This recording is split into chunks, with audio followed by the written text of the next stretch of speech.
Maintenant, les coopérateurs se demandent toujours comment ils vont au quotidien faire de ce projet, de cette vision du développement humain une réalité. Il y a 7 grands principes qui vont venir encadrer les prises de décision dans les coopératives. Le premier, c'est l'adhésion volontaire. Donc, dans la vision des coopérateurs, il est clair que tout le monde qui veut participer à l'objet de la coopérative le peut. On ne peut refuser les gens sur des motifs de race, de religion, de sexe ou autre, mais il faut vouloir participer à l'objet de la coopérative.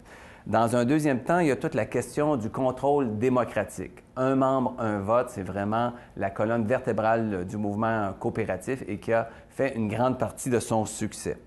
Également, la coopérative est une organisation autonome, donc il faut y avoir le contrôle au niveau des finances. Donc, il va être extrêmement important pour les membres d'avoir une participation économique. L'argent ne peut pas venir exclusivement de l'extérieur. Comme c'est une entreprise collective, les membres devront également investir dans leur coopérative.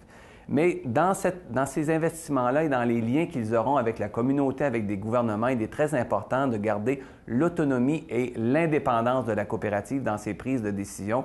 Donc oui au partenariat, mais en autant que ça ne vienne pas dicter une façon de conduire, une façon de prendre des décisions.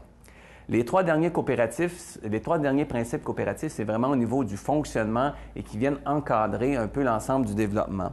Dans un premier temps, on parle de l'éducation, de la formation et de l'information qu'on va donner aux membres. C'est extrêmement important. Donc, la coopérative se développe dans un cadre un peu différent de l'entreprise traditionnelle. Donc, il est très important que chaque coopérative puisse, au niveau de ses employés, de ses membres et de sa communauté, bien expliquer ce qu'est le mouvement coopératif et ce qu'est une coopérative. Il y a également le principe de l'intercoopération, de la coopération entre les coopératives. Donc, comment on peut, entre nous, s'entraider et faire en sorte qu'on est en mesure d'offrir toujours de meilleurs services à nos membres et à notre communauté. Et finalement, un principe qui a été voté en 1995, c'est celui de l'implication dans la communauté, où on parle à l'intérieur de ce principe-là de développement durable. Donc, les coopératives, avec les autres organisations de leur milieu, doivent prendre des décisions en pensant naturellement à ce qui est bon pour les gens aujourd'hui, mais également ce qui va être bon pour eux dans un avenir prochain. Donc, 7 principes coopératifs que les membres des coopératives doivent toujours mettre en équilibre dans leur prise de décision.